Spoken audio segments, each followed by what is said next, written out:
भगवान श्री कृष्ण ने जब मोहिनी रूप धारण किया तो उनके सौंदर्य पर 33 करोड़ देवता मोहित हो गए।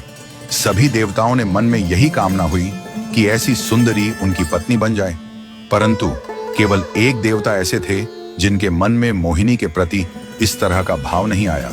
वे थे सूर्यदेव। सूर्यदेव ने मोहिनी रूप को देखकर मन ही मन कहा, यदि ये मेरी पुत्री बन जाए तो मेरा जीवन धन्य हो जाए। सूर्यदेव की इस भावना को समझकर भगवान श्री कृष्ण ने उनकी ओर कटाक्ष किया और संकेत किया कि उनकी इच्छा पूर्ण होगी। समय बीतने के बाद सूर्यदेव ब्रजभूमि में वृषभानु महाराज के रूप में अवतरित हुए।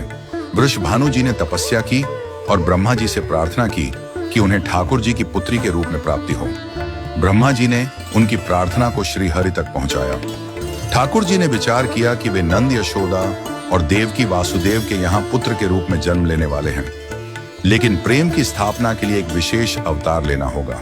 ठाकुर जी ने अपने रूप को दर्पण में देखा और उस दर्पण में उन्हें ऐसा रूप दिखाई दिया जो स्वयं ठाकुर जी को भी मोहित कर गया।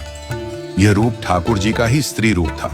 उन्होंने इस रूप को स्थिर किया और लक्ष्मी जी के वस्त्रों, आभूषणों और श्रृंगार सामग्री का उपयोग करके इस दिव्य स्वरूप को सजाया। जब यह स्वरूप पूर्ण हुआ तो ऐसा प्रतीत हुआ मानो सूर्य और चंद्र का एक साथ मेल हो गया हो। यह दिव्य तेज इतना अद्भुत था कि स्वयं ठाकुर जी भी नेत्र मूंने को विवश हो गए। जब उन्होंने नेत्र खोले तो उनके सामने श्री राधा रानी का दिव्य स्वरूप प्रकट हुआ। श्री राधा के प्राकट्य का समय सुबह 4 बजे का था, जो ब्रह्म मुहूर्त का समय है। भगवान के अन्य अवतारों का प्राकट्य दोपहर 12 बजे या रात्रि 12 बजे होता है, परंतु राधा रानी का जन्म ब्रह्म मुहूर्त में हुआ, जो नए दिन की शुरुआत का प्रतीक है।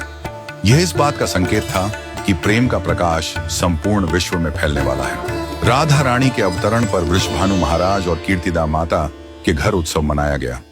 सभी गोप गोपियां ब्रजवासी आनंद में झूम उठे, लेकिन एक अद्भुत घटना ने सबको चकित कर दिया। राधा रानी अपनी आंखें नहीं खोल रही थीं। वृषभानु महाराज और माता कीर्तिदा इस बात को लेकर चिंतित हो गए। कई साधु संत और विद्वान उनके दर्शन करने आए, लेकिन किसी के भी प्रयास से राधा रानी ने अपनी आंखें नहीं खोली। तभी देवताओं के आग्रह पर नारद मुनि वहां आए। उन्होंने राधा रानी के पास बैठकर उनकी स्तुति की। नारद मुनि ने जैसे ही स्तुति गाई, राधा रानी ने पहली बार अपनी दिव्य नेत्रों से नारद मुनि की ओर देखा। उस समय राधा रानी का स्वरूप ऐसा था मानो मृग नयनी सुंदर बालिका अपने पालने से झांक रही हो। यह दृश्य देखकर नारद जी आनंद से झूम उठे।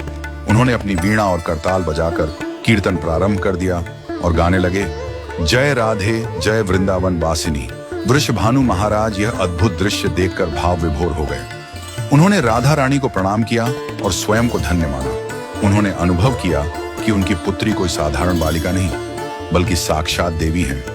इस प्रकार श्री राधा का अवतरण प्रेम की स्थापना के लिए हुआ।